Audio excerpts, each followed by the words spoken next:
Hey, you're the most famous sports alum, certainly of Columbia. Give me your take on what's going on at your alma mater. Oh man, I'm disgusted. I don't pick the political side. What it doesn't matter what side you are politically on this one. You don't have the right to protest and be unruly. Now, peaceful protests, go do it. You know, when I went to Columbia, guy, one time this guy was having a hunger strike. And I was like, oh, yeah. He was like, you going to join me? I was like, join you for what? What's the cause? What's the reason? He started talking. I was like, oh. I said, no, I said, I protest in a different way. I'm trying to earn things. I'm trying to go do things that you're trying to bring attention to. So let me go do that. He said, all right, brother. All right, where you heading to? And I said, I'm about to go eat. He was like, I'm an asshole. I was like, look, dog, once you're done with all this, you're going to eat too. And once you're done with all this, you're going to have to live a life that all this attention is brought on you. Now, what are you going to do with it? So I always skip that part. I skip the attention getting part. I just go do it. So right now, I hate that they're sullying our reputation. There are literally articles written. I saw one in Forbes, the new Ivy League. I'm like, the new Ivy League, because they're trying to get rid of the old Ivy League because our reputations are down in the toilet because of situations like this. And every other day you hear about the head of the university being fired or canceled. It's like every school in the Ivy Leagues, they're really damaging our reputation. But I talk to these kids, and I know with my foundation, Project Transition, I'm always in the community and talk to these kids. Half these kids don't even know why they out there protesting. It's unreal. Like, it's insane. And the ones that do know also know that this is not the end all be all. There are other steps and measures you must take beyond protesting. So I don't know why these kids are going to this extent, creating encampments, destroying their university, their property, their reputation. Because when you leave, people ask, where did you go to school? And then their minds go to two places. The positives, academic reputation, great curriculum, great reputation. Then, Columbia, the place where all the protests, the place where all the kids can't even be controlled, the place where the leadership didn't step in fast enough, swift enough. So it damages your reputation, but we will rebound because we have to rebound. You do have to rebound. Like, here's what I've said. I've said, what's next for the school? And what's next for the school is you figure it out, you pick it up, and you move along. You got to. There's nothing else you can do, really, is there? No, it's wins and losses, just like in sports. You win a championship, you lose a championship. You have a bad year, you have a good year. I wish we would have handled it like Stanford. Saw some of the Texas schools, some of the Florida schools. I wish Stanford wrote a letter. They said, look, before y'all go outside, let me just let you know the rules of engagement. You are allowed to protest these hours, these places. Go ahead. That's what I wish Columbia would have did. And then after that, if you want to violate these policies, there will be swift consequences.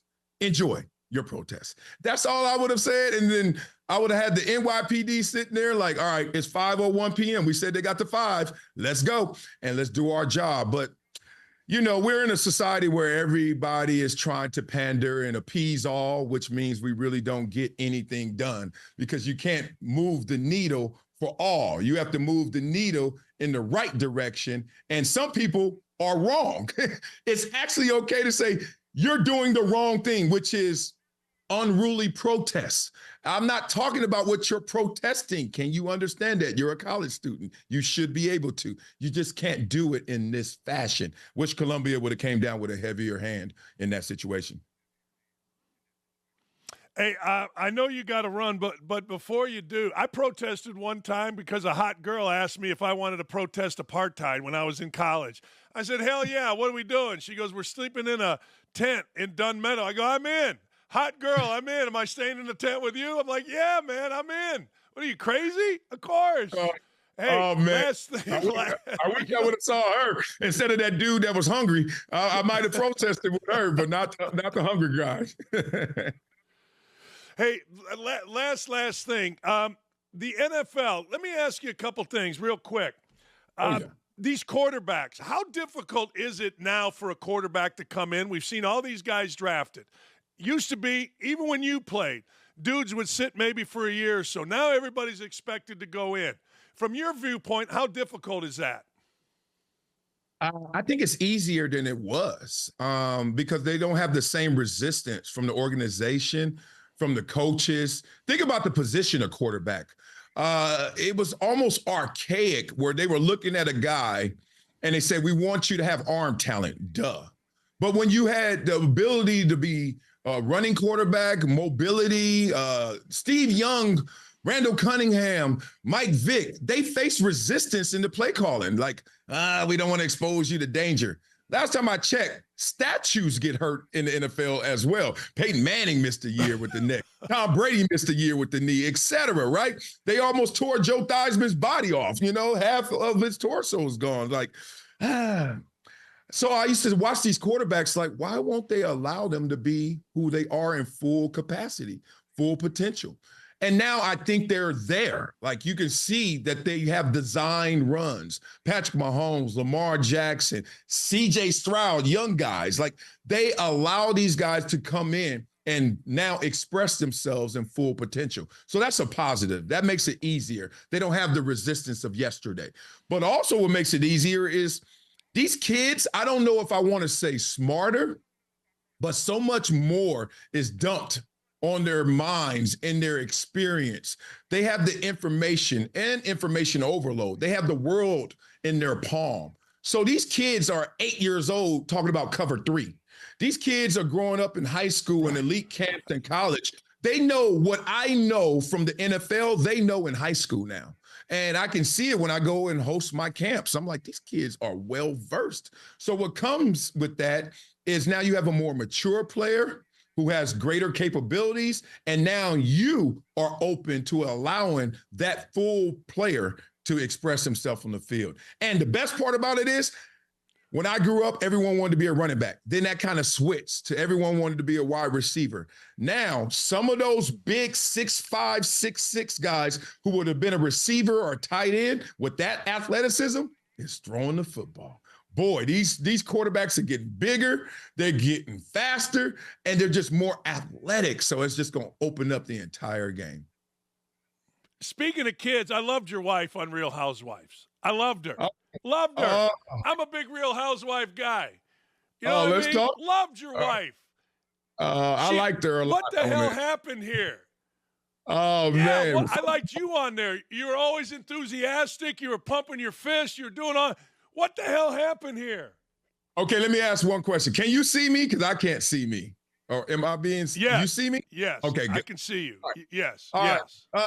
That show, look, I love their franchise. I love the empire that they created. I knew it was going to be drama filled when I got into it. That doesn't bother me. I don't care about online like population. I don't care about their thoughts about me and my family. What I didn't like is them wasting my damn time filming 50 million hours in the backyard with me and my kids. We're going to play places. I'm coaching. I'm doing all this stuff. And they showed zero of it. They focused on my wife and some esophagus stuff. I didn't watch one full episode because I was like, oh, that's what they're going to do? So they tried to kill her online. I talked her through that process. She's better now, but she took her lumps. She was a rookie to this game. Other than that, man, just don't waste my time. Damn it. They lied to me in terms of why they wanted to use me and be a part of it, involved, and then they produced it in an entirely different way. No sour grapes, no spilled milk. I'm not mad at any of that. Just don't waste my time next time. Well, why is she gone? I thought her character was I thought she was great on the show. What happened here? Her, Crystal, I don't know who else. You know what they're doing? I think for real, my guess is Andy's going through a lot of lawsuits. The whole culture is shifting. A lot of the women are suing Bravo, et cetera, because they've all been through this process and feel like that they were misused, misrepresented, et cetera. I don't know the details of the lawsuit, but now they're like, we're cleaning house. Like, we're only going to deal with the people that we can abuse and we'll take it. And my wife is not one of those who's going to get abused and take it. And because she's married to me. So I'm always going to tell my version of a story, and I'm always going to tell the truth. And let's just say I'm not built for that terrain anymore because they bring us back on. Obviously, we're jaded from season 1 and we're going to tell the truth. And then that's just going to jack up season 2 for us and what they're trying to bring back together because it's all crumbling right before their eyes. Even though they had the highest ratings they had in 10 years, it's still a lot of issues behind it. I would imagine. I was saying today, what's wilder, an NFL locker room, a Real Housewives set, a bachelorette building where the bachelorettes hang, or a bachelor building. I got to imagine the whole Real Housewife thing is just crazy, insane. No, it's not crazy. And that's the craziest part. They produce it to make it look crazy.